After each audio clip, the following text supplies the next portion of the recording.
Apa kata beliau? Jika engkau hendak Allah bakokkan, Allah kekalkan nikmatmu, baik yang zahir ataupun yang batin. Jika engkau dapat nikmat, baik zahir atau batin. Zahir itu fasilitas duniawi, rezeki yang lancar, keluarga yang baik, anak-anak yang lucu, istri yang solehah, pasangan yang soleh, rumah, kendaraan, kerjaan, semua itu nikmat yang zahir. Nikmat yang batin, nikmat lezatnya zikir. Sayyidina Abu Bakar mengatakan bahwa mengenal Allah itu sangatlah sulit. Ketika engkau mengaku tidak tahu, itulah pengetahuan yang hakiki. Jadi orang kalau sudah merasa dirinya kosong, baru Allah isi. Itu thariqahnya Sayyidina Abu Bakar. Ya, qauluka la adri. Ya, apa kata beliau ketika orang mengatakan la adri, itulah dia mendapat ma'rifat. Lain dengan Sayyidina Ali. Sayyidina Ali mengatakan, engkau berma'rifat itu, mengenal Allah itu, ma'rifat berarti mengenal. Ketika Allah yang mengenalkan dirinya kepadamu. Araftu Rabbi bi Rabbi. Aku mengenal Rabbku, Tuhanku, karena dia mengenalkan dirinya kepadaku. Ya. Semakna nggak dengan Sayyidina Abu Bakar? Sebenarnya sama. Namun Sayyidina Abu Bakar membuka awal, engkau kosongkan dulu dirimu. Jangan merasa alim, jangan merasa sudah berthariqah, bermazhab, jangan merasa diri sudah bersanad, dan lain sebagainya. Itu dikit. Itu harus disimpan di tempat yang suatu saat perlu dikeluarkan. Ya. Lalu, setelah dibuka oleh Sayyidina Abu Bakar, orang murid-murid kosong, nah dilanjutkan oleh Sayyidina Ali. Jadi ilmu ma'rifat berkembang sampai akhir zaman. Syariat berhenti. Syariat tidak boleh lagi berubah. Ya, inqata'at asy-syariah, sudah selesai syariat. Tapi nasya'at wa tatawwarat wa zadat wa namat al-ma'rifah. Sedangkan ma'rifat, knowledge, pengetahuan tentang Allah itu bertambah. Itu yang bertambah. Inilah makna para kalam dari Sayyidina Abu Yazid, ya, dan imam-imam yang dahulu. Apa kata beliau? Kami berenang di lautan ma'rifat yang mana para nabi selain Nabi Muhammad dulu berhenti di pantainya. Bayangkan samudra laut itu adalah ma'rifat, samudra ma'rifat. Para nabi sebelum Nabi Muhammad dulu berhenti di situ. Karena memang para nabi belum disempurnakan Allah kecuali dengan Nabi Muhammad SAW. Ketika Sayyidina Muhammad SAW Allah utus sebagai Rasul, maka sahabat-sahabatnya, umat-umatnya disuruh menikmati dan berenang di lautan ma'rifat itu. Itu salah satu makna yang disebutkan oleh Syekh Muhammad Al-Kattani mengenai makna apakah maksud kalam wali-wali terdahulu. Kami berenang di lautan ma'rifat yang dulu para nabi berhenti. Kenapa? Ini lautan Nabi Muhammad SAW. Yang boleh masuk itu cuma umatnya. Yang boleh berenang di situ cuma umatnya. Itulah sebabnya para nabi ikut sholat di belakang Nabi Muhammad SAW waktu Isra, supaya mereka sah menjadi pengikut Nabi Muhammad SAW. Jadi jangan heran kalau obrolan ma'rifat kita per zaman, per masa itu bertambah berkembang, bertambah berat. Tapi berat, rasanya tidak berat. Pembahasannya rumit, tapi ketika dibaca tidak rumit. Dulu sahabat Nabi membahasnya cuma sedikit, karena zaman mereka zaman memantapkan syariat. Di zaman kita, syariat sudah mantap, maka kita harus upgrade terus. Kita memantapkan ilmu ma'rifatullah. Ya. Apakah ini berlebihan? Tidak. Iman sahabat masih lebih tinggi dari kita. Cuma ma'rifat sahabat, knowledge sahabat, pengetahuan sahabat belum tentu lebih tinggi dari orang akhir zaman. Apa beda iman dengan ma'rifat? Beda. Kalau iman, karena mereka bertemu Rasulullah, jumpa Rasulullah, maka iman mereka jauh lebih tinggi dari kita. Tapi kalau knowledge, coba, sahabat-sahabat apakah mereka sekolah? Apakah sahabat-sahabat tahu jumlah hadis sebanyak jumlah hadis Bukhari? Yang rumit itu? Enggak. Nah, maka knowledge itu berkembang. Kalau ditanya, coba bawa siapa yang masuk ke alam sahabat, tanya hukum kredit barang. Persoalan fikih hari ini nggak ada di zaman dulu. Hukum bank nggak ada di zaman dulu. Nah, jadi jangankan ilmu rohani, ma'rifat zahir pun berkembang. Apalagi ma'rifat batin. Tapi iman sudah flat. Yang bertambah itu indikasi iman. Jadi kalau ada ungkapan iman naik turun, itu indikasinya. Sedangkan iman tidak boleh nambah. Iman itu sabit fil qulub, nggak boleh naik, nggak boleh berubah di bid'ah. Ya. Nah, ini perbedaan antara dua sahabat yang besar, dan kita nggak boleh berhenti, kita lanjutkan apa yang sudah mereka buka. Jangan heran, ada ma'rifat yang dulu tidak boleh dibuka, zaman setelahnya orang biasa buka.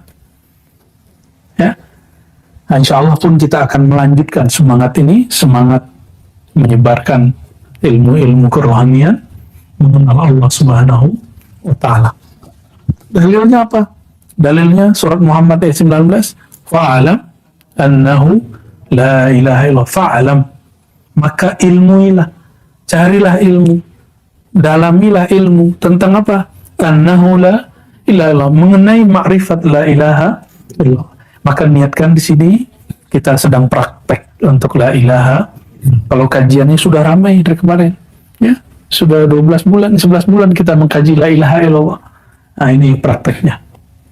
Ya, hanya di bibir saja diceramahkan nggak cukup, dia mesti ada kholatnya, ya, ada latihannya.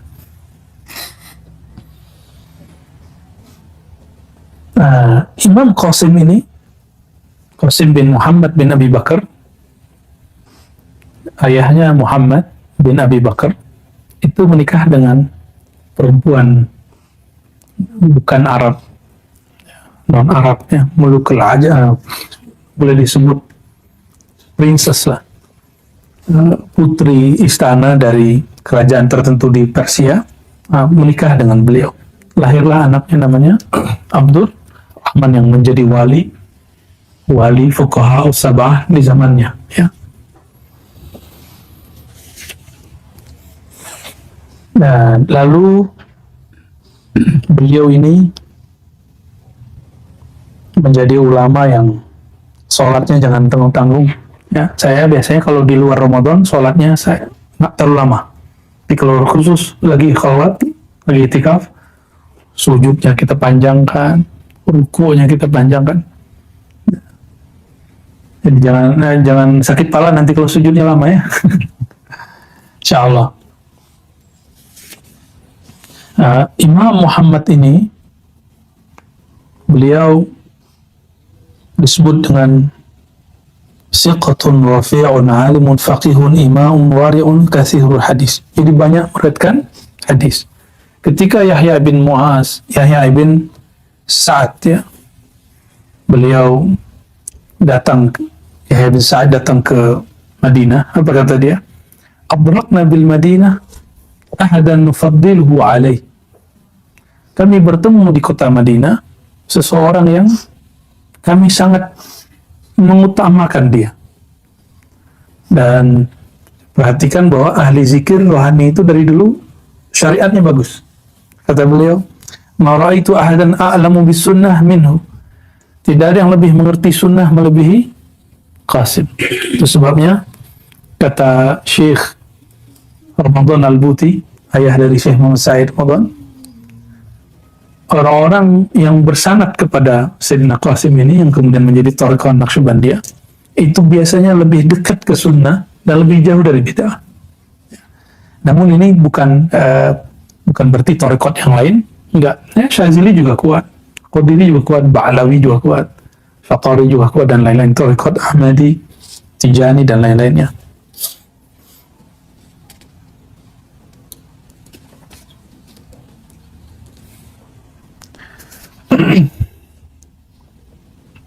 Beliau wafat, mata Al-Qasim bin Muhammad baina Makkah wal Madinah hajan atau mu'tamiran. Beliau ini wafat karena punya amalan haji hampir setiap tahun.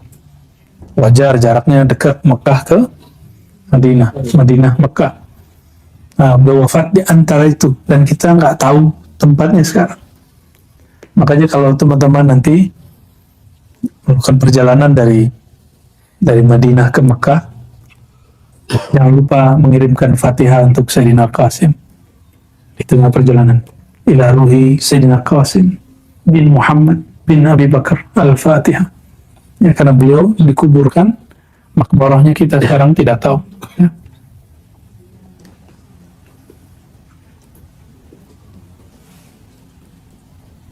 Jadi beliau berpesan kepada anaknya, kalau aku mati, kuburkan aku seperti orang biasa, lalu summal haq bi ahlik, dan kamu pulang. Wa iya an taqula kana makana. Lalu tidak usah bicara banyak tentang saya. Jadi tidak usah nangis, itu beliau. Ya. Dan beliau wafat tahun 106 Hijriah. Sekarang udah tahun 14. Ya. Nah, beliau mempunyai pelanjut banyak sekali, dan juga sir kolbunya dilanjutkan oleh zuriat Sayyidina Ali. Tadi Sayyidina Abu Bakar, sekarang zuriat Sayyidina Ali namanya Sayyidina Ja'far, gelarnya Ja'far Shadiq. Ya. Sayyidina Ja'far Shadiq itu anak dari Sayyidina Muhammad Al-Baqir. Sayyidina Muhammad Al-Baqir anak dari Sayyidina Ali Zainal Abidin. Sayyidina Ali Zainal Abidin anak dari Sayyidina Al-Husain. Perhatikan, kita cinta semua zuriat Rasulullah, dan kita tidak menjadi Syiah dengan itu. Justru itulah Ahlus Sunnah. Ya, ciri-ciri orang-orang yang sudah menyimpang dari Ahlus Sunnah, dia menghina zuriat Nabi. Ya, dan Sayyidina Ja'far ini ibunya ternyata zuriat Sayyidina Abu Bakar. Maka tidak mungkin ada imam-imam 12 di zuriat Rasulullah itu yang menghujat Sayyidina Abu Bakar, karena sama dengan menghujat kakeknya. Jadi ketika ada orang menghujat Sayyidina Abu Bakar di depan Sayyidina Ja'far, apa kata dia? Kau sedang menghujat kakekku. Ya. Nah, beliau ini lahir tahun, nah ini Ramadan ke berapa ini ya? Samin Ramadan. Hari ke-8 atau malam ke-9 Ramadan. Tahun 83 Hijriah.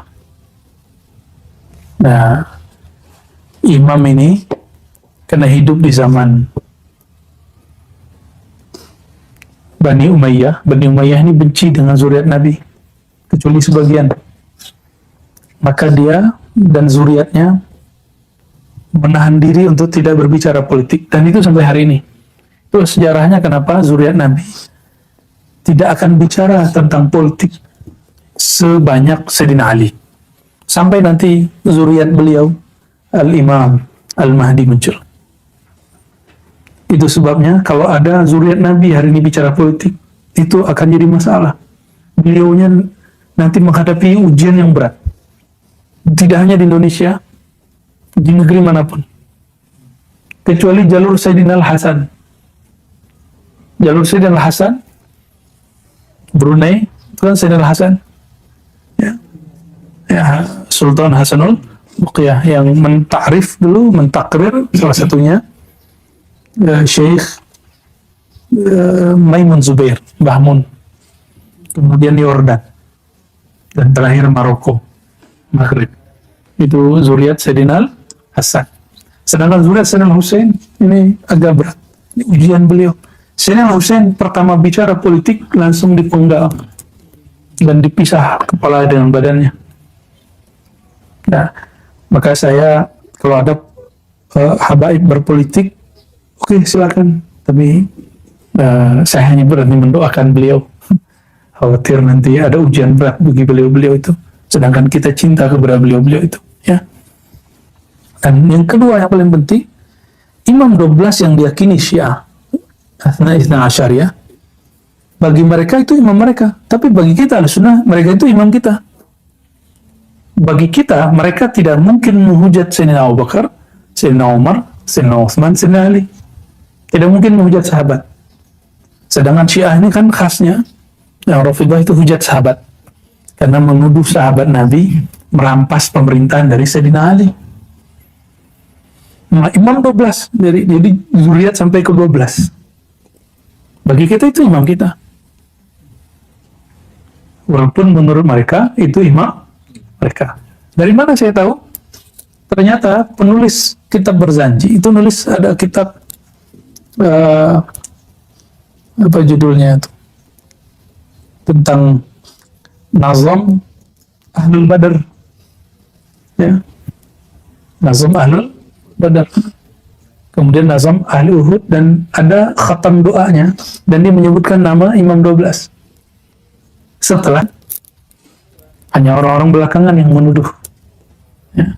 Jadi kita bersanad kepada Sayyidina Ja'far. Sayyidina Ja'far ini punya murid banyak, Imam Malik, Imam Syafi'i, Imam Abu Hanifah, Hanafi, mazhab Hanafi, pernah dengar ya? Mazhab Hanafi yang sering dipakai oleh ulama India kebanyakan, dan ulama Turki. Mereka mengikuti Pakistan termasuk, bahkan juga Uzbek. Mereka Hanafiyah. Nah, Imam Abu Hanifah, nama kecilnya Nu'man bin Thabit, apa kata beliau? Laula Ja'far, kalau bukan karena Imam Ja'far ini, lahalaka ibn Nu'man bin Thabit. Tentu Nu'man bin Thabit akan menjadi orang yang binasa karena sombong dan ilmunya. Maka ketika Sayyidina Abu Hanifah dihujat oleh salah satu ahli hadis namanya Ahmad bin Zaid, dia tidak balas. Tahu nggak hujatannya apa? Abu Hanifah dihujat sebagai najisnya bumi, kencingnya bumi, taiknya bumi, kotoran bumi. Apakah boleh balas? Tidak, boleh balas. Wah, ini hebatnya orang kalau ketemu wali Allah, berguru kepada kekasih Allah, dia dihujat, dia tidak balas. Oh, harga gini, itulah harga diri dia. Kalau bagi gitu kan, saya punya harga diri, saya harus balas. Nah, begitu. Bagi orang-orang besar, jika ada cuma sedikit yang mengganggu, cubitan kecil, kita jalan terus. Justru dia, apabila terganggu dengan hujatan itu, dia kecil. Hanya orang kecil yang terganggu oleh cuitan orang begitu, orang-orang membenci, ya. Berkata Imam Umar bin Abil Miqdam, apa kata dia? Kuntu idza nazartu ila Ja'far ibni Muhammad alimtu annahu min sulalatin nabiyyin. Setelah aku memandang Ja'far, aku baru tahu begini zuriat Nabi yang sebenarnya. Jadi jika hari ini ada zuriat Nabi yang mungkin bikin gaduh, ya, kita jangan mempertanyakan nasabnya. Cukup kita katakan, saya tidak suka dengan perbuatan dia, tapi saya tetap cinta dengan darahnya. Gitu ya. Jadi nggak usah kemudian pukul rata. Kita buang semua, tidak boleh. Imam Malik berkata kepada Ja'far bin Muhammad,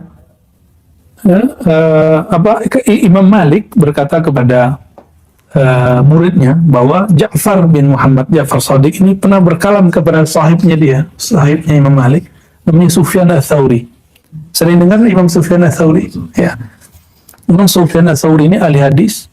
Dia wirid baca Quran 20 tahun baru merasakan setelah bertemu Ja'far Shadiq. 20 tahun membaca Quran, ketemu Ja'far Shadiq baru dia menikmati baca Quran. Ya. Kata beliau kepada Imam Sufyan, "Ina qala la akum hatta tuhaddithani wa ana uhaddithuka." Wahai Tuan Syekh Ja'far, Tuan Imam Ja'far, saya tidak berangkat, tidak mau angkat kaki dari tempatmu sampai engkau mengajarkanku beberapa hal. Lalu Imam Ja'far jawab, baik. Ya Sufyan, nah ini pesan, ini kajian inti kita pada sore ini. Pesan beliau, ya Sufyan, idza an'ama Allahu 'alaika bi ni'matin fa ahbabta baqa'aha wa dawamaha fa aktsir min al-hamd wa syukri 'alaiha. Jika engkau dapat nikmat baik zahir atau batin. Zahir itu fasilitas duniawi, rezeki yang lancar, keluarga yang baik, anak-anak yang lucu, istri yang soleha, pasangan yang soleh, rumah, kendaraan, kerjaan, semua itu nikmat yang zahir. Nikmat yang batin, nikmat lezatnya zikir, lezatnya sholat tasbih. Tadi sudah coba ya, lezatnya duduk, walaupun sakit di kaki. Orang mau cari nikmat dunia pun harus berpayah-payah dulu. Kenapa mau cari nikmat akhirat tidak mau payah-payah dulu? Jadi jika kaki, punggung, kepala sakit, nikmati. Ya, nanti Allah akan ganti dengan nikmat batin. Ya. Nah, apa kata beliau? Jika engkau hendak Allah bakokkan, Allah kekalkan nikmatmu baik yang zahir ataupun yang batin. Berkawan ini nikmat. Ini jangan lagi disebut kawan. Ini kita bersau. Dalilnya innamal mu'minuna, kalian itu orang beriman bersaudara. Jadi kalau mereka kurang, kita bantu. Kalau mereka ketiduran, udah mau dekat jam sholat, kita bangunkan. Ya, jadi jangan dibiarkan. Dia kalau bangun batuk-batuk, saya lebih senang dia tidur. Nah, jangan begitu. Ya. Apa kata beliau? Jika engkau ingin nikmatmu Allah kekalkan, fa'akthir minal hamdi wa syukur alaiha, maka perbanyaklah memuji dan mensyukurinya. Nah, cara mensyukuri itu ada dua. Pertama, mensyukuri nikmat. Tapi yang paling tinggi, mensyukuri pemberi nikmat. Mensyukuri pemberi nikmat, meyakini bahwa semua yang diberi turun dari Dia. Kalau kita sudah kenal kepada Allah, diberi sedikit rasanya besar. Tapi kalau belum kenal kepada Allah, diberi banyak rasanya sedikit. Ya, sudah kenal Allah, harus kenal Allah. Ya. Supaya nikmat itu terasa, kalau dia besar, terasa lebih besar lagi. Dan ciri-ciri orang yang bersyukur tadi, meyakini sang pemberi itu Allah. Yang kedua, suka berbagi, membantu orang-orang fuqara, masakin, para mujahidin, guru-guru ulama, ya, itu bantu mereka berbagi. Nah, karena kita punya usaha, belum tentu usaha kita halal semua. Maka Nabi berkhutbah di tengah pasar, kata beliau, ya ma'asyarat tujar, wahai para pedagang, pebisnis, pengusaha, kalian itu punya amal itu banyak campur-campur dengan sumpah palsu, dengan ini tips, semuanya pelicin segala macam. Maka bersihkanlah dengan apa? Tasaddaqu, banyak-banyak berbagi. Ya. Nah, itu nanti Allah akan tambah bakokkan. Jadi yang kita sisakan itu Allah tambah lagi. Gitu, ya. Sama sebagai guru, para muallim, dia nggak boleh pelit ilmu, tidak boleh bakhil ilmu. Dia mesti bagikan ilmu. Semakin seorang guru bagi ilmunya, maka Allah tambah ilmu laduninya. Gitu. Ini di antara yang hadir nih, tuan-tuan nih pasti ada juga yang punya ilmu tentang apa. Bagi ke temannya, bahkan jadi pesaing. Nanti Allah akan gandakan keberkahan dalam dirinya. Ada yang paling mahal di dunia ini, yaitu as-sa'adah, happiness, kebahagiaan. Dan orang yang suka berbagi ilmu, berbagi harta, berbagi waktu, berbagi pengalaman, Allah berikan dia kebahagiaan yang berlipat-lipat yang gak ada pada orang yang menumpuk-numpuk ilmu dan menumpuk harta. Gitu. Jadi kenapa saya suka berbagi? Karena saya ingin bahagia. Ya. Orang biasanya kalau sudah bulan Ramadan ini ilmu yang rohani nggak dibagi. Kita justru ini saatnya kita bagi, ya, supaya yang rohani yang di sana tambah lagi. Dan ciri-ciri ilmu itu mati, thariqat mati, zawiyah mati, surau mati, Thariqatnya tidak berkembang lagi ketika si mursyidnya, gurunya, khalifahnya, muqaddamnya mulai menutup ilmu.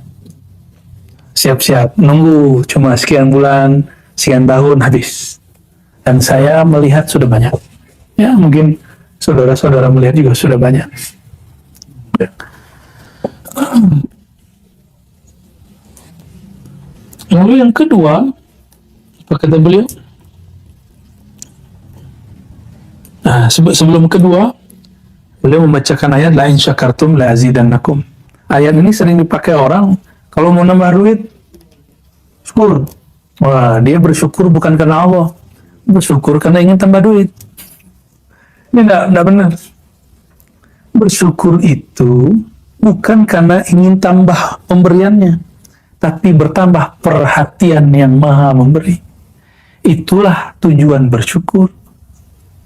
La in syakartum la azidannakum. Kalimatnya di situ coba perhatikan. Allah nggak bilang la yazidanna atau la yuzad, la zada malukum. Tapi kalimatnya apa? La zada ya. Kalimatnya apa? La sungguh aku. Ini orang nggak perhatikan itu. Allah kalau bicara aku berarti ini pentingnya di atas semua yang penting. La in syakartum, jika kamu bersyukur kepada aku akan berikan perhatian lebih kepadamu. Kalau Allah sudah perhatikan kita, sedikit tergores di hati, Allah antarkan yang kita mau. Dia bukan lagi memberikan sesuatu sesuai nafsu kita lagi, tapi sesuai kehendak dia. Nah, ini yang mau diambil oleh Imam Sufyan kepada Imam Ja'far Shadiq. Jadi kalau bersyukur yang diperhatikan tambah harta atau tambah perhatian Allah?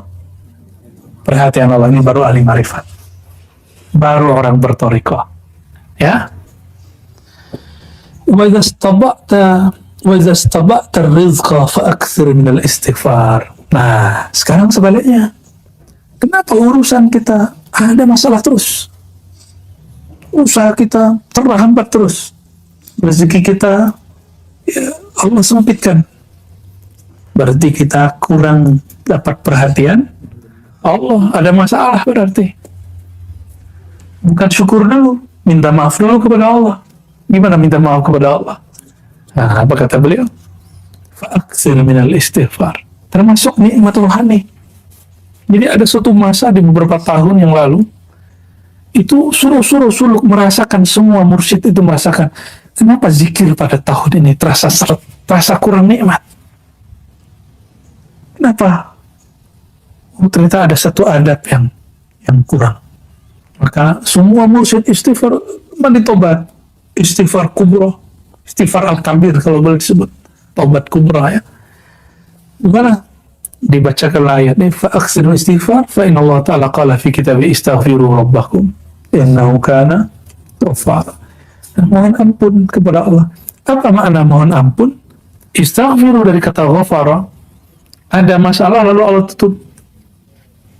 ditutup oleh Allah, itu namanya ghafara, sampai tidak ada lagi terlihat.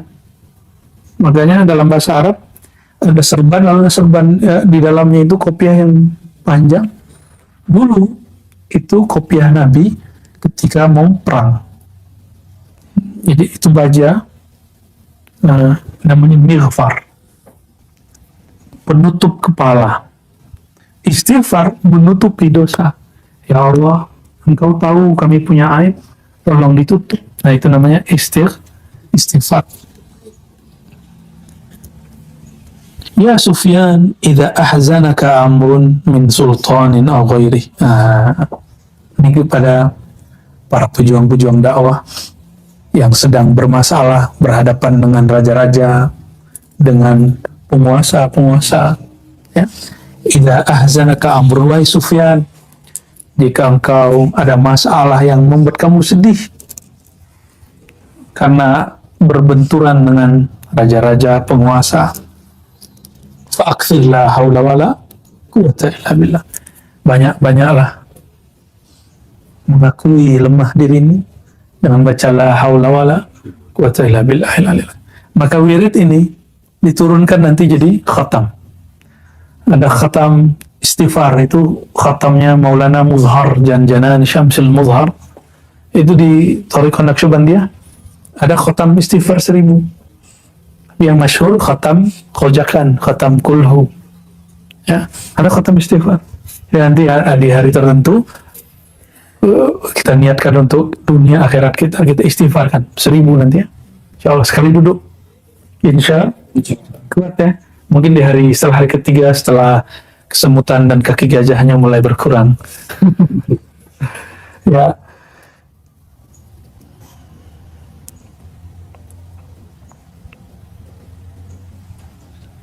Lalu beliau ya ada kalam-kalam berikut yang kita skip, tapi saya tutup dengan kalimat yang menarik di sini. Kata beliau, kata Imam Ja'far, Allahu Ta'ala ila dunia. Allah pernah mewahyukan kepada dunia. Jadi Allah mewahyukan kepada lebah. Makanya madu itu menjadi obat. Karena ada sir Allah pada lebah. Allah juga punya sir kepada dunia. Walaupun dunia ini kata orang hina, tapi toh kita suka. Ini siapa yang tidak suka? Tapi jangan cinta. Suka itu untuk fasilitas duniawi. Tapi kalau cinta ini rohani kita. Nah itu makanya hubub dunia dilarang. Kalau senang makai dunia boleh. Suka namanya. Kata beliau, Allah berfirman kepada dunia. Ini sirnya. Ini surat kerjanya dunia. Di dunia itu punya SK. Ya, ada misi dunia. Apa misi dia? Akhdimi man khadamani wa ataibi man khadamak. Berkhidmatlah wahai dunia kepada orang yang dia berkhidmat kepada aku. Silakan cari dunia, tapi kalbunya sama Allah. Ya. Kalbunya sama, kata beliau, wahai dunia, khidmatlah kamu kepada orang yang khidmat kepada aku. Wa ataibi man khadamak. Dan buatlah repot, buatlah lelah, buatlah capek orang-orang yang dia berkhidmat untukmu. Nah, maka kenapa saya mengajak semua yang hadir, ya handphonenya diistirahatkan supaya tidak lelah dengan dunianya. Dunia kita sekarang sebesar handphone. Betul ya? Yang membuat kita gaduh, yang membuat kita rusuh, yang membuat kita risau, itu semua di situ. Ini di skip. Orang dulu masih ingat gak 20 tahun lalu belum ada handphone?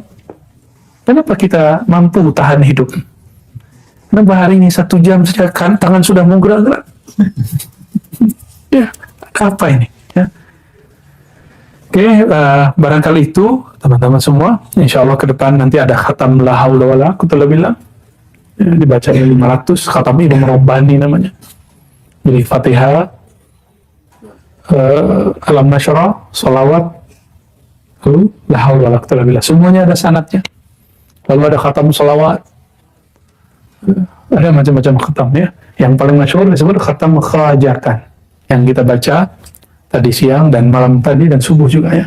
Khatam Yohan, yaitu dengan kulhu 1000 kali. Jadi kita bagi itu. Ada berapa jumlahnya? 40-an. Ya, kalau dibaca sekian kali kan sudah 1000. Ala kulli hal itu teman-teman semua, sebenarnya masih banyak kalam-kalam ma'rifat beliau yang bisa kita ambil. Insya Allah pelan-pelan nanti kita tambah ya. Setelah beliau nanti nyambung kepada Imam Abu Ja'far Abu Yazid al-Bustami. Oke, kita baca surah Al-Fatihah, kita kirimkan untuk Sayyidina Nabi SAW, para Nabi, para Rasul, para sahabat, para tabi'in, wabil khusus Sayyidina Abu Bakar, Sayyidina Umar, Sayyidina Utsman, Sayyidina Ali, dan silsilah yang kita bacakan tadi. Akhusul khusus Sayyidina Bali bin Mukan Khadir alaihissalam, wa sadatina al-Turq al-Naqsyabandiyah, wal-Ahmadiyah, wal-Muhammadiyah, wal-Khidriyah, wal-Qadiriyah, wal-Syaziliyah, wa jami' man intasaba ila Sayyidina Muhammad SAW. Al-Fatihah.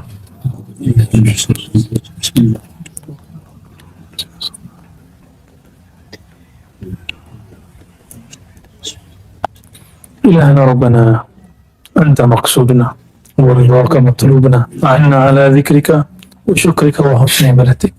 وصلى الله على سيدنا Muhammad walhamdulillah rabbil alamin. Assalamualaikum warahmatullahi wabarakatuh. Yang terjadi, maka kita tetap ridha kepada takdir dan qadanya Allah Subhanahu wa taala. Semua kehendak Allah itu baik, sempurna. Tapi ketika seorang hamba yang tidak sempurna memahaminya, dia menganggapnya buruk. Maka tidak ada takdir yang buruk bagi hamba yang kenal Allah. Karena jika buruk dia bersabar dan itu baik. Jika baik dia bersyukur dan itu juga baik. Maka takdir itu semuanya akan jadi netral jika seseorang mengenal siapa yang sedang mentakdirkan dia. Ini yang sering kita baca di hikam. Apapun masalahnya akan terasa mudah dan ringan jika kita mengenal siapa yang sedang menguji.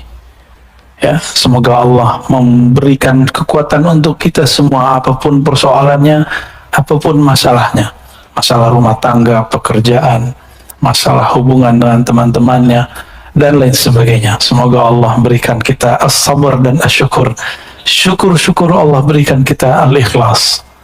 Karena ikhlas itu plong, nggak ada di situ lagi rasa beban. Orang ikhlas lebih tinggi dari sabar, karena sabar masih ada beban, tapi kalau ikhlas tidak ada beban. Allahumma ja'alna minal mukhlisin al-mukhlasin, amin ya rabbal alamin. Semoga hati kita bercahaya dengan surah Al-Fatihah. Alhamdulillah. Bismillah. Iya, kenapa ya?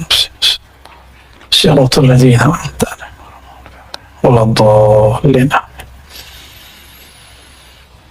Kita masuk ke hikam yang ke-60 ya. Sebentar. Qala Ibn Athaillah bisanadina al-muttasil ma basaqat. Kelihatan ya, nomor 60. Agak baca kayak baca Iqra. Ma basaqat aghsanu dhullin illa ala bidhri tam'in. Di sini ada kata kuncinya. Kata kuncinya pada dhul dan tama'. Tidak mungkin ada kehinaan kecuali karena ada ketamaan, ketamakan. Tamak. Jadi tamak bahasa Arab bisa positif berarti keinginan, bisa negatif berarti keinginan yang berlebihan. Di dalam surat As-Sajdah ada kalimat wa tama'a, itu berarti berharap. Dan tidak masalah kalimat itu, tapi dalam istilah Al-Quran itu lebih umum daripada istilah bahasa hadis ataupun bahasa harian.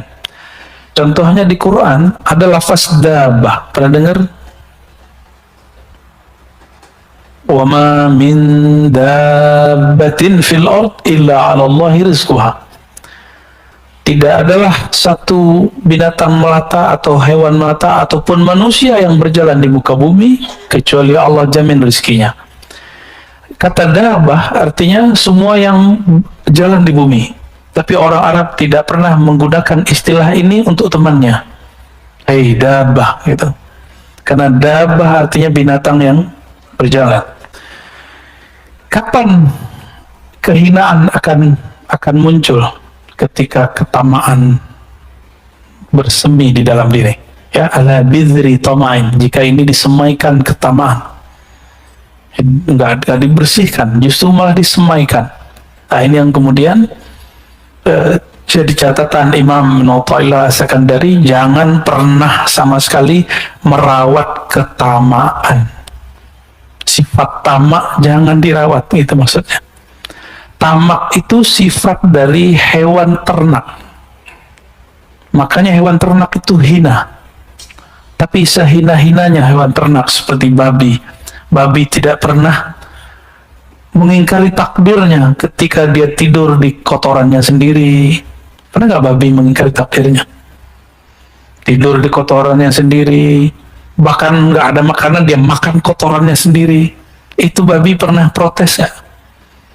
Jadi kita ini untuk masalah takdir kalah sama babi. Itu perkataan Imam Sya'rani. Anjing, kata Imam Sya'rani, anjing itu galak tapi tidak tamak. Kata beliau, guruku salah satunya adalah si guguk alias anjing. Maksudnya apa? Saya bingung. Karena dalam pikiran alam bawah sadar orang Indonesia khususnya, anjing itu najis karena mazhab Syafi'i. Tapi ternyata di mazhab Maliki tidak. Di mazhab Maliki anjing tidak najis.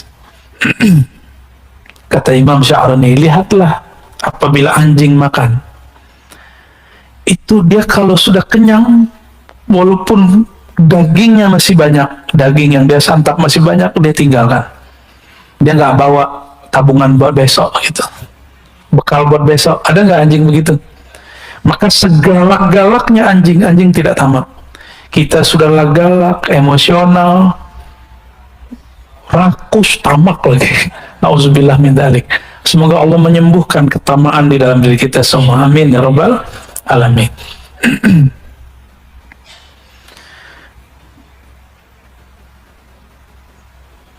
Kita masuk ke 61 ya.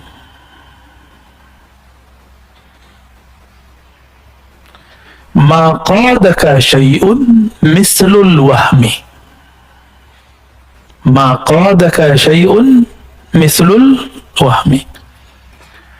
Tidak adalah yang mengikatmu, lifestyle, gaya hidup. Ini mainnya di sini ya. Ma, tidaklah, qadaka, mengkaitkanmu, menarikmu, syai'un, sesuatu pun, mislul waham, yang lebih deras, lebih kuat daripada waham. Waham itu apa? Nah, ini kalau kita buat ilustrasinya, yakin. Yakin itu udah paling tinggi. Pertengahan namanya syak. Apa arti syak? Ragu. Di bawahnya namanya waham. Jadi ini 50%. Dari 0 sampai 50 disebut dengan waham. Pikiran, asumsi tentang sesuatu yang lemah, bahkan di bawah syak, tapi kemudian jadi was-was. Bentuknya nanti was-was. Atau kata-kata orang.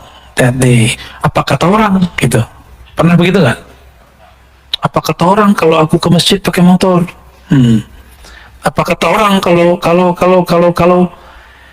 apa kata orang? Kalimat itu padahal orang nggak pernah ngomong. Ya, benar nggak? Saya pernah pakai motor ke sini kan, malah disamperin. Wah, Ustaz, malah digituin. Motornya motor Beat lagi, badan kita segede gini. malah dipuji-puji ya. Saya kaget, saya nggak mau dipuji.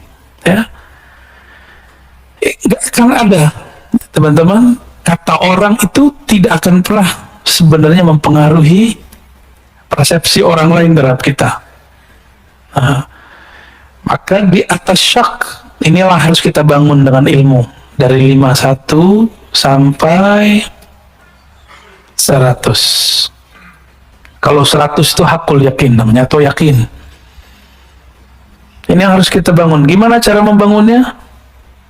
Mesti berilmu. Nggak cukup dengan zikir. Saya sudah banyak ketemu ahli zikir, tapi was-wasnya tinggi. Lagi zikir, pikirannya kemana-mana. Kenapa? Karena kalau zikir, main sendiri. Kan pegang sendiri, hitung sendiri, sebut sendiri. Bingung apa yang mau dibayangkan. Kan Allah nggak boleh dibayang-bayangin. Benar ya? Maka lebih enak, wirid yang paling hebat itu wirid ilmu. Ilmu yang paling tinggi, ilmu mengenal Allah. Ilmu mengenal Allah tidak mungkin kecuali lewat mengenal diri. Diri yang paling hakiki namanya ruh. Itu sebabnya kajian hikam nanti ujungnya ma'rifatul ruh. Kenal ruh, kenal yang meniupkan ruh, Allah Subhanahu wa ta'ala, ya. Maka mulai pagi ini coba mulai kalau zikir la ilaha illallah, katakan Tidak ada tempat aku menggantungkan harapan kecuali Allah. Tidak ada yang memandang kolbuku kecuali Allah. Yang memandang kolbu kita, perasaan kita cuma Allah. Hatta pasangan belum tentu memperhatikan perasaan kita. Anak-anak belum tentu memperhatikan perasaan orang tuanya. Untuk apa orang tua buat rumah besar-besar? Supaya nanti tua bareng dengan anaknya. Tapi ketika anaknya besar, anaknya buat rumah sendiri, gede juga, mikir sama lagi. Itulah anehnya manusia. Sudah kejadian setiap masa begitu, tapi kok masih diulang. Ini anehnya manusia. Pernah lihat rumah tua bagus zaman-zaman dulu? Kebayang nggak rumah tahun 50-an, 60-an itu gede-gede, tapi sekarang jadi hancur. Nggak ada penghuninya, malah jadi horor. Jadi cerita-cerita horor. Mau bikin rumah horor lagi? Ya. Jadi jangan mengikutin lifestyle kata orang. Dan di dalam teks yang lain beliau di Hikam mengatakan min jahlil murid, ciri-ciri orang yang benar-benar jahil, ayyatruka, dia meninggalkan yaqinan ma inda, keyakinan yang ada di dalam dirinya. Kira-kira begitu kalimatnya, saya ingat. Karena apa? Karena kata-kata orang. Karena kata-kata orang. Apa yang membuat public figure di Korea Selatan bunuh diri? Karena nggak tahan dihujat di sosial media. Karena kolbunya menggantung kepada wahamnya. Nah, waham ini hanya bisa dihancurkan dengan kalimat la ilaha illallah dan Allah. Allah itu diulang terus di kolbu. Maka perlu talqin zikir di situ. Carilah mursyid-mursyid ya, yang bisa mentalkinkan zikir. Semoga Allah membersihkan kolbu kita dari waham. Ya. Dan saya dari dulu mengatakan cari di luar, karena saya tidak terima bayat, meskipun sesekali saya terima talqin. Cuma itu tergantung mood. Mood itu kalau bahasa tasawufnya hal, ya, kondisi rohani. Kalau kondisi rohaninya oke, kita kasih. Ini Pak Bambang berapa lama nunggu? Ada setahun. Nggak saya kasih. Tahu-tahu lagi nggak ada mengapa-ngapain, kita talqin. Dan dia merasakan nikmatnya. Ya. Antum sholat. Yang bisa merusak sholat itu waham. Waham itu yang nanti melahirkan khayal. Khayalan ini yang mengganggu pikiran dalam sholat. Sholat, tapi kepikiran, motor dikunci apa enggak? Mobil dikunci apa enggak? Itu dari waham. Ya, setannya ada tuh. Setan khusus. Kalau di wudu namanya walahan. Kalau ini namanya, ada lagi namanya, ya saya lupa. Ada 7 nama iblis. Kalau sekarang boleh disebut iblis berbintang 4. Jadi ada 7 tuh iblisnya. Ada iblis yang adu domba, saud namanya. Ada iblis yang membuat suami istri, teman dengan teman, kelompok dengan kelompok, majelis dengan majelis berselisih. Itu namanya dasim. Ada rumah tangga kacau, itu dasim bekerja. Ada jamaah berselisih, itu dasim bekerja. Mohon maaf, pengurus masjid tengkar, itu dasim bekerja. Maka mengurusi masjid harus dengan prinsip ta'awuz. A'udzubillah minasyaitonir rajim. Pasti banyak kata-kata orang, dan jangan terganggu dengan kata-kata orang. Ya, yang mengizinkan orang itu berkata-kata siapa? Ridho nggak kepada Allah? Maka jangan pandang dia, pandanglah yang menggerakkannya, Allah Subhanahu wa Ta'ala. Ini modal saya menjalani hidup. Maka wajar Allah itu, dalam hadis Nabi SAW menyebutkan iman itu 6 rukunnya, dan kalimat percaya hanya dizahirkan di hadis yang nomor pertama dan nomor ke-6. Percaya kepada Allah, dan yang terakhir, engkau percaya kepada takdir. Mau bahagia, percaya kepada takdir Allah, bahwa semua yang Allah kasih itu baik, gak ada yang gak baik.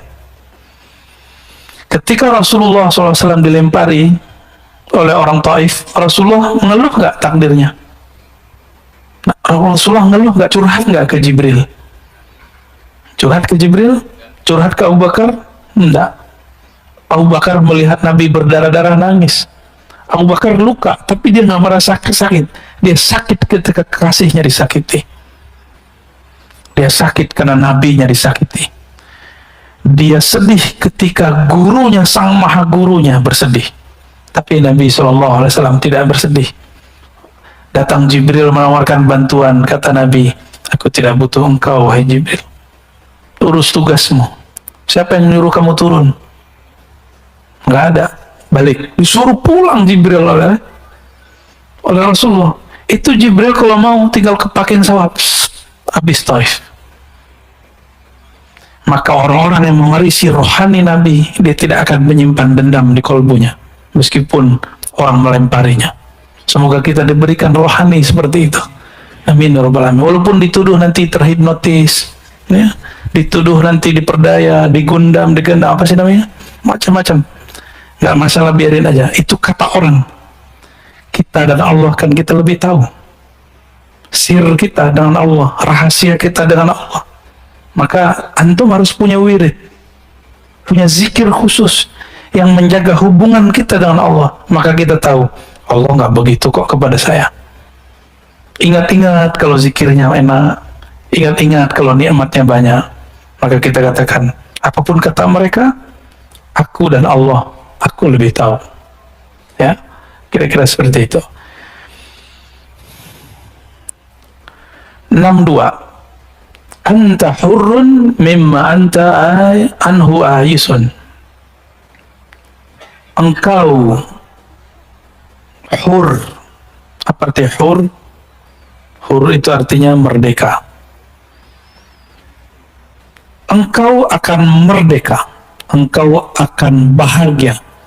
Engkau akan leluasa. Engkau akan santai. Mimma anta anhu ayisun. Yang mana engkau ayisun anhu, engkau berlepas harapmu darinya.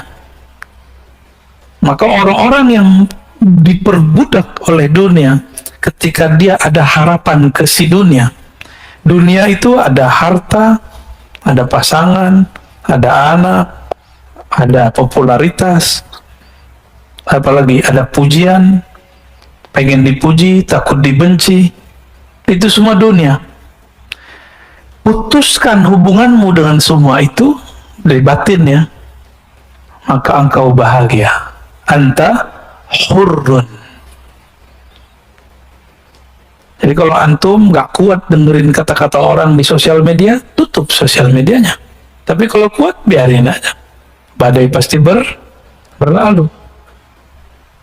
Rasulullah SAW kuat nggak dicaci maki oleh orang-orang kafir Quraisy? Apa kata orang kafir Quraisy? Rasulullah itu majnun. Majnun, ya. Kita tulis. Majnun ini bahasa yang menghina sekali. Gila, ketutup akalnya. Sahirun. Jadi masih mending saya dituduh dihipnotis, Rasulullah dituduh penyihir. Ya, sahirum mubin. Rasulullah itu penyihir yang nyata.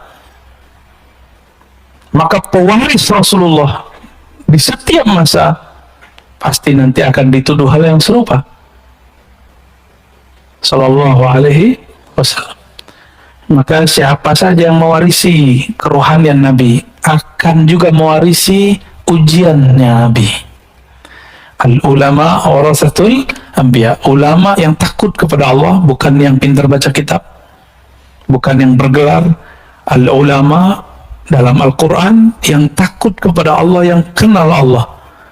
Warasatul anbiya, akan mewarisi para nabi. Maka Nabi mengatakan asyaddun nas bala'an, manusia yang paling banyak diuji al-anbiya, summal ladzina yalunahum, summal ladzina yalunahum. Di riwayat kedua summal amsal, summal amsal.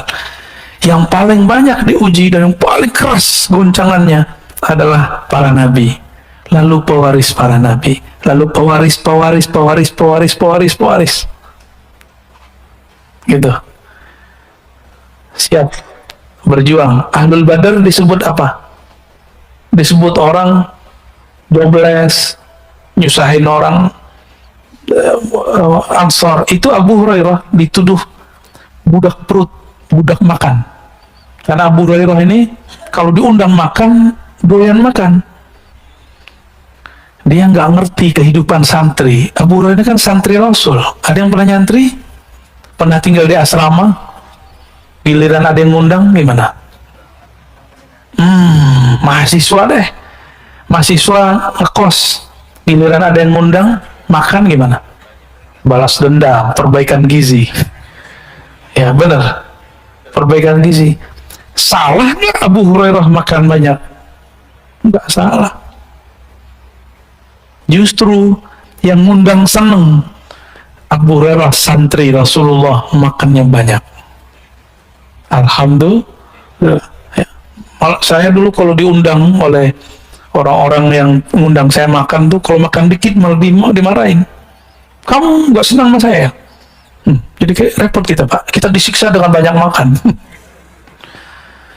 Nabi disebut sahirun, Nabi disebut majnun. Nah, ketika kita lihat Nabi di kolbunya masih ada nggak sisi nafsiyahnya? Ini ngecek diri kita masih dominan nggak sisi ego? Bahasa Arabnya nafsiyah. Kalau kita tulis nafsiyah,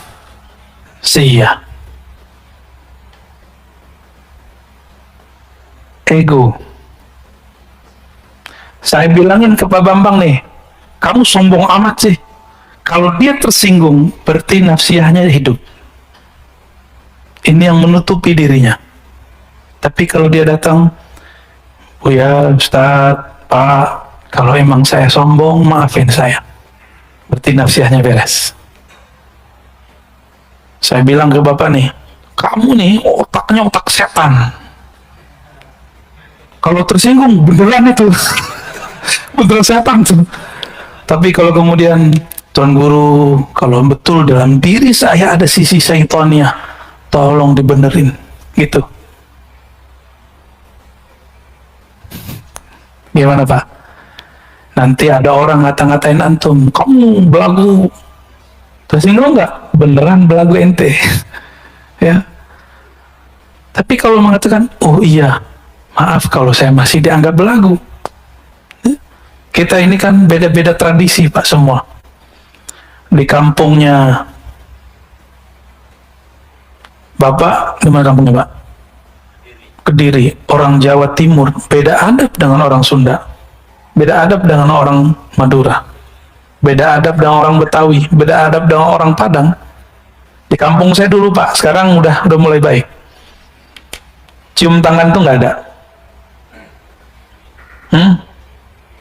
Adanya cium, cium pipi.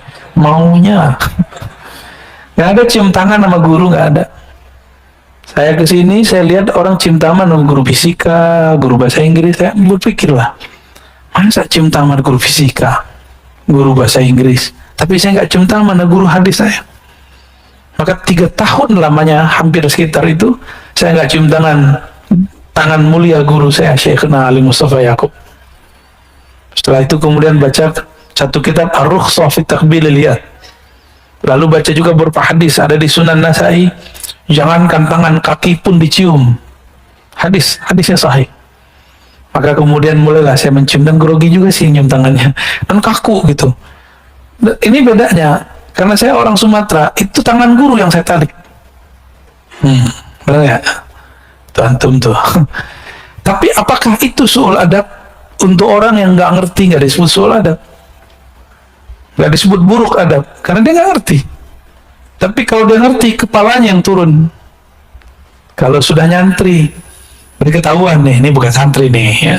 Kalau bukan santri, tangan gurunya ditarik. Kalau santri, kepalanya yang turun. Itu bedanya Pak. Bapak disebut sesat, ahli bid'ah, marah gak? Jangan marah. Saya ngaji ya biar nggak jadi sesat, biar nggak bid'ah. Kira-kira begitu. Kita perbaiki. Kalau ada orang beda faham, itu urusan dia. Ini ngecek nafsi ya, punya ego yang masih nyala nggak di dalam diri. Nah, ego ini ada ego ternak, binatang ternak, atau egonya serakah, rakus, tamak. Ada ego buas, emosi. Kalau ada emosi, agak cerdas sedikit, nggak domba orang.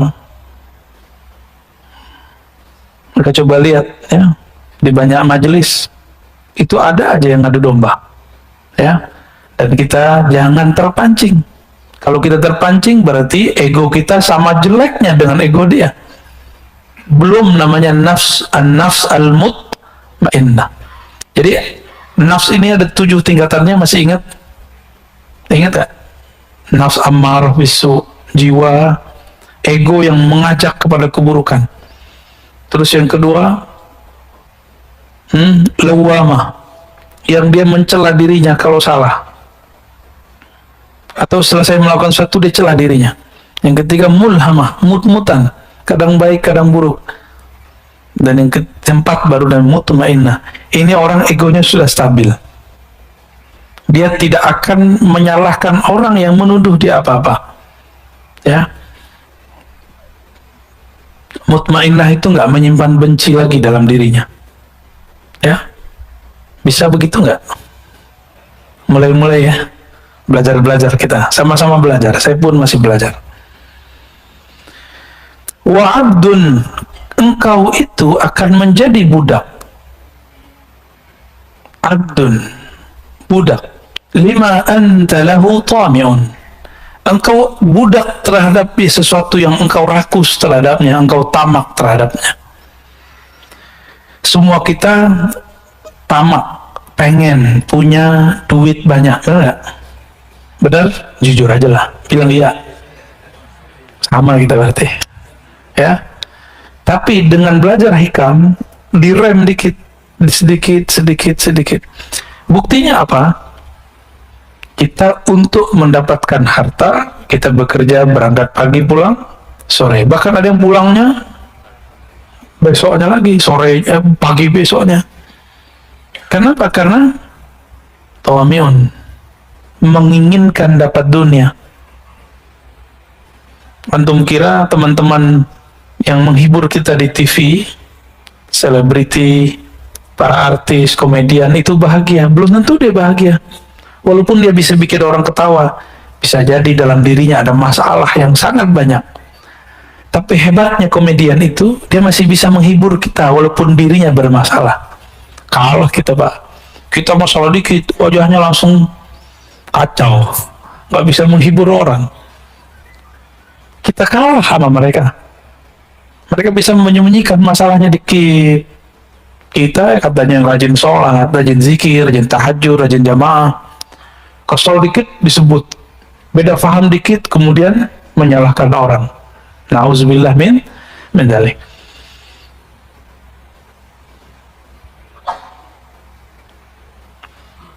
Oke, kita lanjut ya.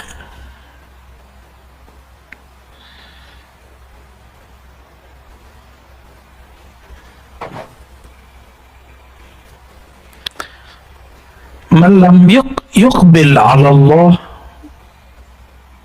bimulatafatil ihsan qida ilaihi bisalasilil imtihan. Siapa yang tidak menghadap kepada Allah dengan kelembutan ihsan, mulatafah, lutf. Allah bernama Latif, ini lutf, itu lembut. Siapa yang tidak menghadap kepada Allah dengan kelembutan ihsan. Ihsan ini, apa arti ihsan? Engkau beribadah seakan memandangnya.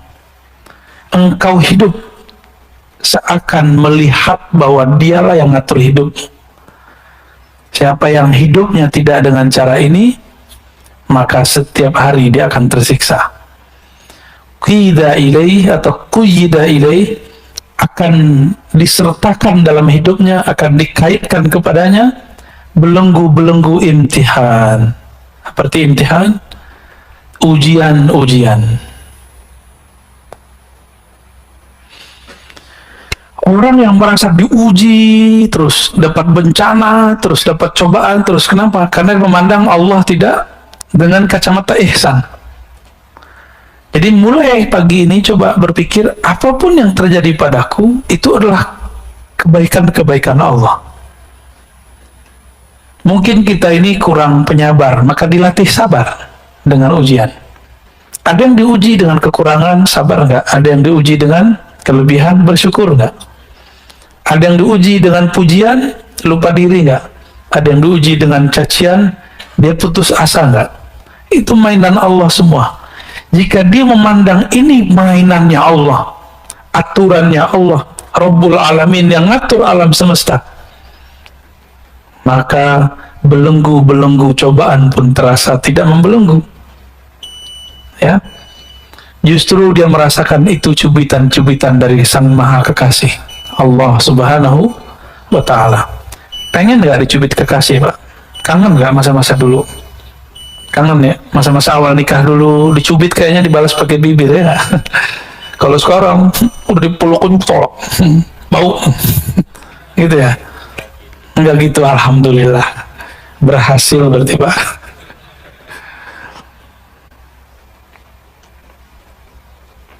Kalau kawan-kawan kayak ahbab tabligh itu, kalau di rumah itu sudah mulai suntuk, khuruj dulu. Pulang-pulang rindu seperti orang baru menikah lagi. Tuh bisa belajar sama teman-teman tabligh, Pak ya. Man lam yashkurin ni'am faqad ta'arrada li zawaliha. Siapa yang tidak mensyukuri nikmat-nikmat. Ni'am itu nikmat-nikmat, jamaah dari ni'mah. Faqad ta'arrada li zawaliha. Dia sedang menantang Allah untuk menghilangkan nikmat itu. Nikmat itu jangan dibandingin duit doang. Ini kebanyakan kita mikirin duit, rumah, apalagi sehat. Enggak semuanya. Apa aja. Ilmu ini nikmat gak? Nikmat gak? Bersyukur itu berterima kasih. Bahasa Arabnya syukur. Terima kasih itu bahasa Indonesianya. Lam yashkurillah ma lam yashkurin nas. Tidak disebut berterima kasih, bersyukur kepada Allah kalau belum berterima kasih kepada guru, kepada orang tua, kepada teman, kepada pasangan, kepada anak, kepada semua yang pernah berjasa dalam hidup kita. Itu, ya. Maka saya sendiri berterima kasih kepada orang yang menegur saya. Inilah manhaj Imam Al-Ghazali. Imam Ghazali mengatakan, jika engkau tidak ketemu mursyidmu, karena mursyidmu mungkin tidak tiap hari, maka lihatlah musuhmu. Musuhmu paling kenal dengan aibmu. Musuhmu paling kenal dengan aibmu. Jadi bersyukur ada musuh. Nikmati. Musuh itu adalah lisannya guru yang agak galak. Ya, kalau pernah dimarahi guru nggak? Pengalaman saya, setiap kali saya ridho dimarahin guru, itu berkah dan sampai hari ini. Dulu secara baca kitab saya dimarahin guru saya, dan guru saya kakak kelas. Kamu nih baca kitabnya kayak orang bego gitu. Waduh, emang saya bego, Kang? Bimbing saya, Kang. Nggak pernah dibimbing saya. Tapi besok ujurumiyah khatam dari maghrib sampai isya. Ulang lagi, diulang begitu. Efeknya ilmu gramatikal menjadi hafal. Karena ada yang bilang saya bego. Tuh, nikmat gak? Coba nggak ada kakak kelas saya ngomong begitu dulu. Alhamdulillah. Dulu ada yang nyindir saya, kalau ada di pesantren ini nggak cium tangan kiai kita berarti orang sombong. Kan kita nggak ngerasa sombong, cuek aja. Ternyata yang maksud saya. Ya, alhamdulillah. Jadi kita bersyukur ada orang-orang hater. Ya. Jadi antum nih, kalau mengerti bab itu, silakan main sosial media. Silakan main apa aja di sosial media. Nggak akan terpancing. tapi terpancing emosinya sekali, berarti antum belum berhak main di situ. Itu yang dikabarkan dulu oleh Maulana Syekh Hisham Kabbani. Nanti beberapa tahun ke depan akan muncul sosial media. Beliau menyarankan murid-muridnya tidak sibuk main itu. Karena nanti orang tengkar tanpa melihat, orang berprasangka tanpa tabayun. Benar nggak sekarang? Cukup dapat postingan kawannya, dia kemudian posting ulang. Dia cuma dengar dari selentingan dari kawannya, dia ulang. Hatta sekelas ulama pun begitu. Gimana awamnya? Gimana masyarakat umumnya? Ini akhir zaman. Mohon dimaklumi. Ya, itu yang dikalamkan dulu oleh Maulana Syekh Hisham Kabbani, murid Syekh Nazim. Waman syakaraha, siapa yang mensyukurinya, mensyukuri nikmat, termasuk nikmat ditegur orang, nikmat dibenci orang, bahkan nikmat dipuji orang. Bahwa nikmat ini siapa yang ngasih? Allah. Jadi ketika ada orang muji kita, anggap saja itu reward sebelum nanti di akhirat. Jika ada orang mencaci kita, anggap saja itu teguran Allah supaya kita tidak tersesat. Gampang toh? Ya, bisa nggak begitu? Ya. Maka kita nggak perlu capek-capek membalas-balasi orang di sosial media.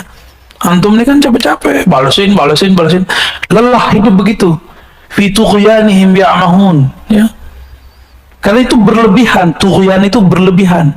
Ya'mahun akan terombang-ambing, gelisah setiap hari. Coba hentikanlah. Kalau ego belum beres, hentikan dulu itu. Ya. Nabi Sulaiman punya harta yang sangat banyak. Apakah merusak kalbunya? Karena nafsiyahnya sudah beres.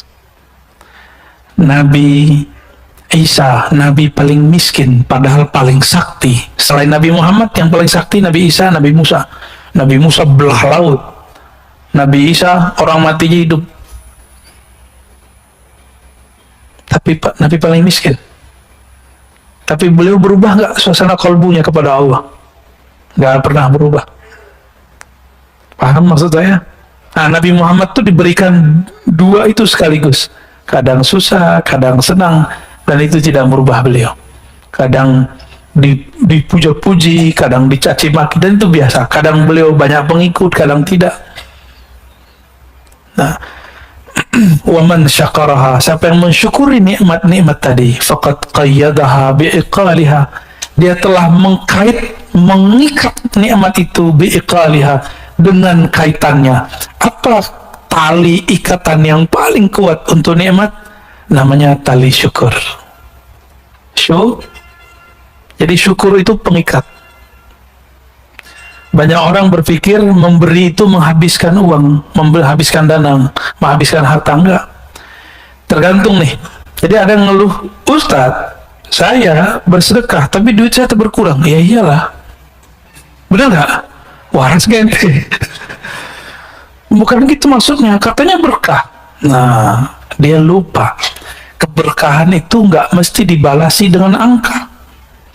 Saya sangat banyak melihat orang yang hari-harinya suka berbagi. Allah berikan kenikmatan bahagia dalam dirinya. Orang bahagia itu meskipun terlihat renta, terlihat kayaknya lemah, tapi batinnya bahagia. Kebahagiaan itu nggak bisa dibeli.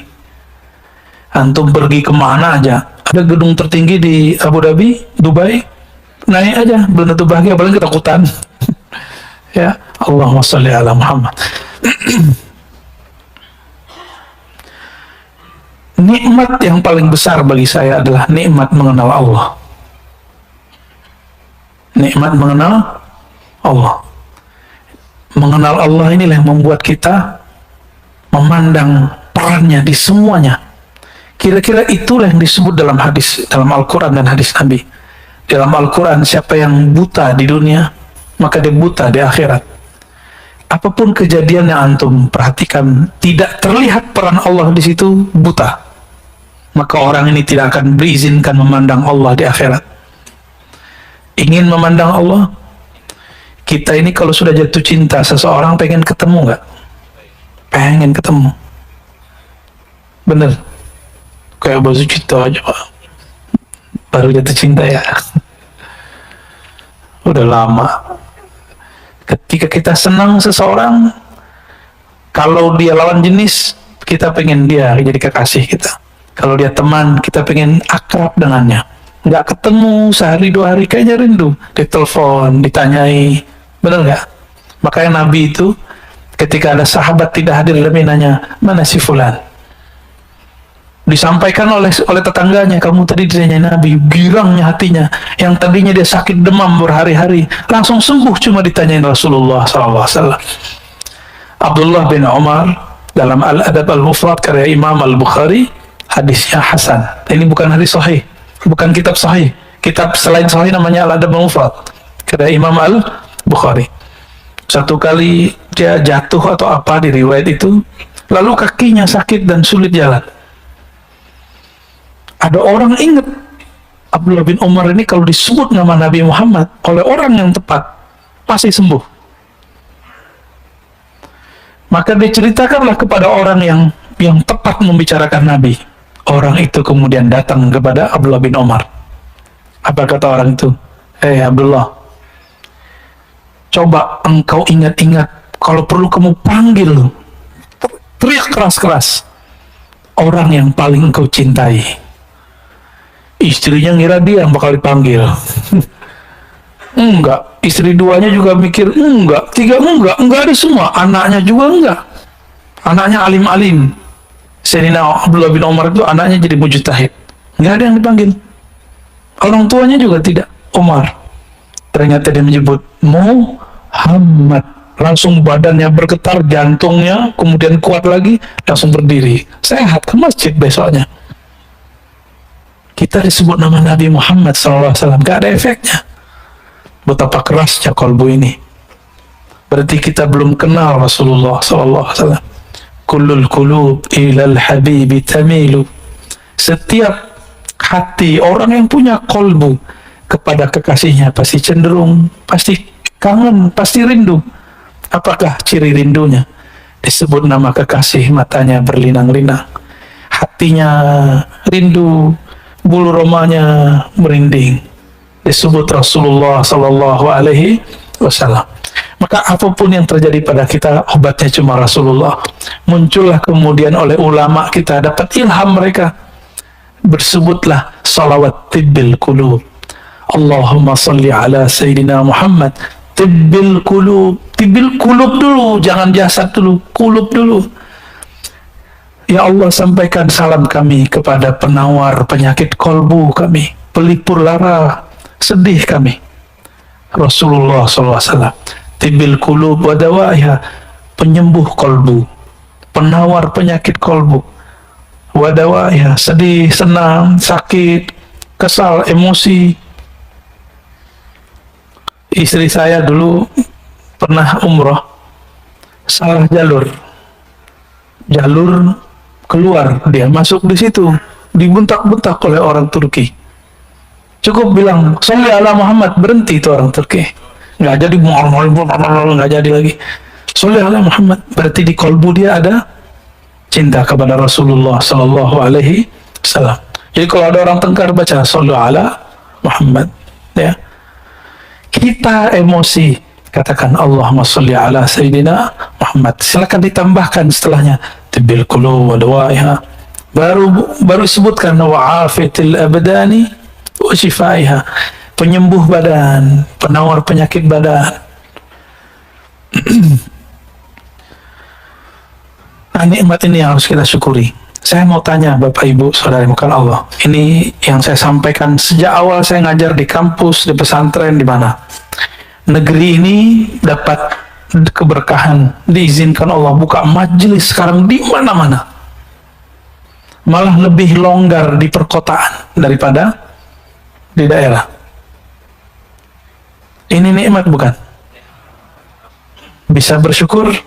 Coba kurangi hujatan, menghujat wali kota kah, gubernur kah. Pernahkah mendoakan mereka? Kalau orang salah, didoain baik atau didoain buruk? Antum salik ilallah, orang yang sedang suluk kepada Allah. Tapi kecuali antum politisi, kalau ada yang salah di antara Pemimpin, apa yang dilakukan? Dikompor-komporin terus. Kita bukan politisi. Kita ini rakyat. Nikmat jadi rakyat adalah negeri yang aman. Sekarang di Suriah tidak bisa buat pengajian seperti ini. Ada cuma kota Damaskus, itu pun hati-hati.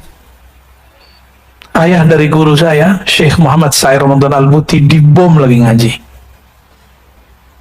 Maka jangan pernah membiarkan ada pemikiran-pemikiran yang tidak mensyukuri nikmat kedamaian ini. Itu yang mereka ingin memberontak. Ya, beda politik silakan, mengkritik boleh, tapi jangan sampai ada pikiran memberontak. Saya husnuzon kepada orang-orang yang banyak mengkritik pemimpin kah siapa, dia tidak berniat untuk memberontak, tapi niatnya cuma ingin baik, mungkin caranya kurang baik. Kita ditegur orang, caranya nggak baik, terima nggak? Susah terimanya, karena nafsiyah kita belum beres. Ya, kalau ego antum belum beres, ditegur orang tersinggung. Orang ngomong baik-baik aja kita marah. Bener? Apalagi orang ngomongnya nggak bener, ngomongnya kasar. Nah, saya berharap kalau sudah ngaji hikam, kelembutannya sudah ada sampai ke lisannya. Amin ya rabbal.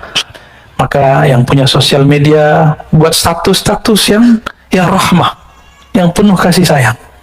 Jika mengkritik pun mengkritik dengan kasih sayang. Jika ingin menegur pun menegur dengan kasih sayang. Kita ini nggak ada yang suci. Antum jadi mereka belum tentu benar. Ya. Maka jangan kemudian mencaci maki orang, mengata-ngatain orang, lupa dengan diri sendiri. Mengkritisi orang, lupa mengkritisi diri sendiri. Ya, nauzubillah min dzalik. Sudah atau belum? Cukup ya? Gimana, Pak Bambang? Saya tutup dengan hikmah ini, ya. Khaf min wujudi ihsanihi ilaik. Takutlah terhadap wujud ihsanihi ilaik, kebaikan-kebaikan Allah kepadamu, tetapi engkau selalu durhaka kepadanya. Kita ulangi terjemahannya. Khaf, takutlah engkau dari banyaknya kebaikan Allah, dari selalunya Allah berbuat baik kepadamu, tapi engkau selalu durhaka kepada Allah. Ayakuna dzalika istidrajan lak.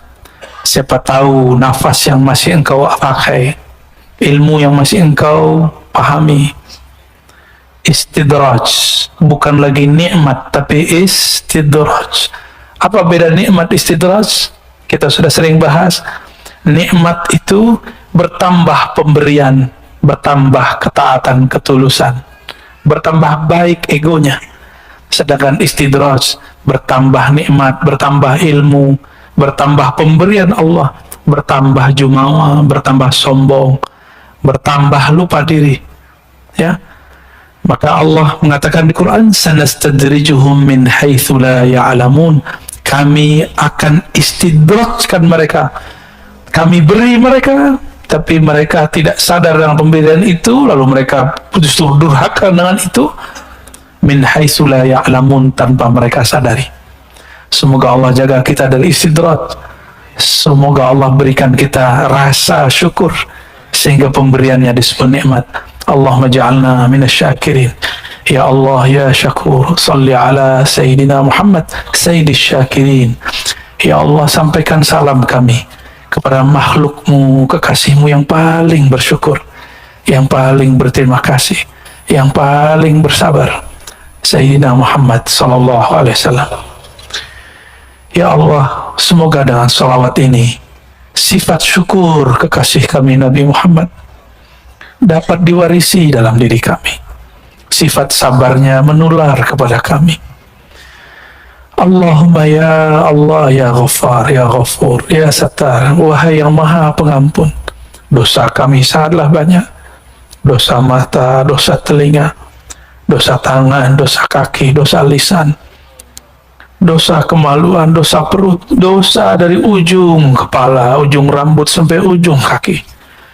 belum lagi dosa hati ya Allah, dosa syirik khafi, dosa ria, dosa sombong, dosa iri dengki, dosa senantiasa lupa mensyukuri Engkau. Ampunkan dosa-dosa kami ya Allah, ampunkan aib kami ini ya Allah. Fastur auratina bisitrikal jamil. Ya Allah, jangan pandang aib kami ya Allah, jangan pandang aib kami ya Allah, jangan permalukan kami di hadapan Engkau dan makhlukmu ya Allah. Fastur auratina bisitrikal jamil.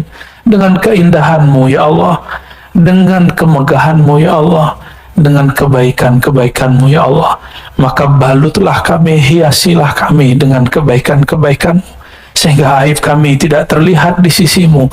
Allahumma ya Allah ya muqallibal qulub, wahai yang membolak-balik hati ini, hati kami berubah-ubah ya Allah, kadang baik, kadang bersyukur, kadang lupa bersyukur, kadang ingat Engkau, kadang lupa mengingat Engkau. Apalagi sholat kami ya Allah, jarang sekali khusyuk ya Allah. Apalagi terhadap nikmat-Mu ya Allah, jarang bersyukur ya Allah. Maka ampuni kami ya Allah, tetapkan kolbu ini menjadi kolbu hamba yang bersyukur, abdan syakura. Wasabit qulubana ala dinika wa ta'atik. Allahumma ya nur, wahai pemilik cahaya, kolbu kami dipenuhi noda-noda kegelapan, otak pikiran kami dipenuhi dengan was-was dan prasangka, badan kami dipenuhi dengan lumuran dosa. Dengan cahaya-Mu ya Allah, maka bersihkan kami, terangi kolbu kami. Bihaqi Nabiina Muhammad sallallahu alaihi wasallam. Allahumma rabbana atina fid dunya hasanah wa fil akhirati hasanah wa qina adzaban nar waj'al sayyi'atina sayyi'at man ahbabta. Allahumma salli ala Sayyidina Muhammad wa ala ali Sayyidina Muhammad walhamdulillahi rabbil alamin. Assalamualaikum warahmatullahi wabarakatuh.